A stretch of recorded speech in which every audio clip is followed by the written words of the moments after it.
dalam satu CP. Kemudian di sini ada sumatif tengah semester. Artinya sumatif tengah semester itu pengukuran untuk ketuntasan CP di tengah-tengah semester. Misalkan dalam semester 2 ya ini dalam semester 2 diawali dengan 7, 8, 9, 10, 11, 12. Berarti ada 16 CP. Ibu menuntaskannya di tengah semester itu dilihat di sana sampai dengan CP mana gitu ya. Misalkan CP 7, 8, 9. Ibu ingin mengadakan tengah semester. Boleh? Tapi bukan ulangan tengah semester, tapi sumatif tengah semester dengan pengukuran bukan ketuntasan. Tapi uji ketuntasan setelah kita melakukan sumatif. Kan ibu sudah melakukan sumatif di setiap tujuan, baru dapet geus tuntas. Namun geus tuntas berarti geus angges. Geus angges kunaon bet kudu diuji deui. Betul? Iya. Setelah kunaon bet kudu diuji deui, ibu ingin mengukur apanya? Jadi secara berembuk sekolah, apakah diperlukan sumatif tengah semester atau tidak? Silakan. Kalau tidak diperlukan, sudah tuntas di masing-masing tujuan, silakan, tidak usah. Sebab di rapotnya juga tidak ada rapot sumatif tengah semester. Semuanya sumatif. Betul ya? Semuanya sumatif. Jadi kalau nanti sumatif akhir semester karena ieu mah kabawa kamari kuno kurikulum 2013, jadi aya sumatif tengah semester dan sumatif akhir semester. Sekarang boleh diadakan, boleh tidak adakan. Sebab judulnya mah sumatif. Ya. Tapi benar-benar nggak apa ini kan pandangan, setiap pandangan kan. Kalau mungkin ini kan pandangan Abi ya Bun ya. Boleh saja kita tadi memilih ketika dalam posisi dua semester. Artinya untuk mengukur Bun, untuk mengukur ketercapaian CP 47, 48, 48 semester hiji misalnya gitu kan. Maksudnya kan tengah semester 1 yang sisanya baru mungkin di akhir semester. Nah gitu. Mungkin Bun. Tapi untuk ketercapaiannya, ketuntasannya nanti bukan ketuntasan di tengah semester. Ya. Tetap tuntas dan tidak tuntasnya setiap tujuan pembelajaran. Sebenarnya sumatif sama mewakili.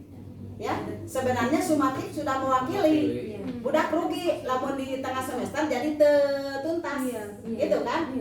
Ari dina sumatif budak tuntas, ari geus diuji deui di tengah semester jadi tuntas bade dikumahakeun ku ibu. Bade mulai deui ajaran nanti dari awal. Mundur. Kan gitu logika kita ya.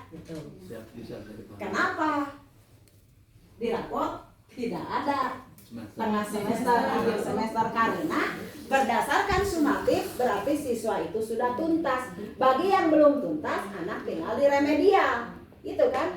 Remednya itu silakan sebisa mungkin dugikeun ka tuntas tujuan pembelajaran eta budak teh kompetensinya tercapai sehingga siswa kata bapak kepala sekolah mah tuntaskeun heula. Setelah itu, setelah semua tuntas, artinya tidak ada siswa yang tinggal kelas karena sudah tuntas menuntaskan tujuan pembelajaran yang tercapai dalam CP-nya. Berarti KKCP-nya terus tercapai. Makanya terusung di kurikulum layanan naik teh. Di kurikulum lalu juga begitu karena guru sudah mengupayakan mengadakan remedial bagi semua siswa yang belum mencapai ketuntasan. Itu alasannya kenapa tidak ada naik. Lamun udah ketuntas-tuntas wae, baru itu ada tindak lanjut. Panggil orang tuana ketuntas naon wae dan sebagainya.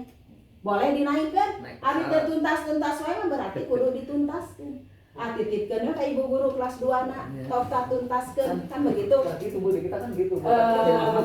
Akhirnya nantinya dari ketuntasan tidak satu kabebeton. Akhirnya kan nanti konsultasikan dengan orang tua mau bagaimana bisi anak itu memang ada keterlambatan secara IT. Itu Bu. Benar-benar enggak apa-apa. Kalau maaf, guru kelas di atasnya tidak mau disalahkan oleh guru kelas bawahnya. Umumnya Bu ya, betul nggak? Jadi artinya ketika si anak dianggap naik teh kayak istilah naik percobaan atau naik dengan persyarat gitu kan nggak mau. budak teh ditaikun tapi prasyaratnya teh leuwih loba gitu nya, ditambah lagi dengan searang ketika naik di kelas berikutnya. Terus ada lagi pembelajaran yang dituntaskan, Iya. dinumpuk gitu. Dinumpuk. Oleh karena itu ini ada nantinya di dalam itu kan ada di sananya itu kelas meeting Sudah pun di ya, ayat 5 di kelas meeting diselesaikan secara adat. reviewnya bagaimana, kemudian dengan orang tua bagaimana. Mohon buat bicarakan secara adat gitu ayatnya sok tarisna kieu. Adalah kalau memang itu ternyata mungkin kalau secara pelajaran kemudian dia masuk sering kan lebih banyak ininya gue lebih banyak intensnya taken gitu, tapi kalau hanya kekurangan hanya dalam satu tadi kan hanya beberapa beberapa ini kan tadi kan kita kan sedang membahas tidak hanya satu, tidak hanya dalam satu pelajaran Bu. Tapi kalau dia misalnya di dalam 10 mata pelajaran dia tidak tuntasnya di 2, 3 bahkan sampai 4 pelajaran, itu kalau kita kalkulasikan dalam pembelajaran ada dia lebih menguasai yang lainnya Bu gitu. Jadi boleh kan dengan kesepakatan dia naik karena secara umum dia sudah menuntaskan lebih banyak daripada yang terlihat. Oleh karena itu buatlah oleh sekolah kriteria ketuntasan belajar atau kriteria kenaikan kelas. Kriterianya seperti apa? Tidak boleh nilai kurang dalam mata pelajaran. Kemudian minimal kurang dari KKM berapa mata pelajaran. Itu dibuat itunya. Rencana ya. Udah pun kayak dulu kan saya membuat ketika anak itu naik di kelas 1 itu standar IPA-nya standar matematikanya apa yang harus dikuasai.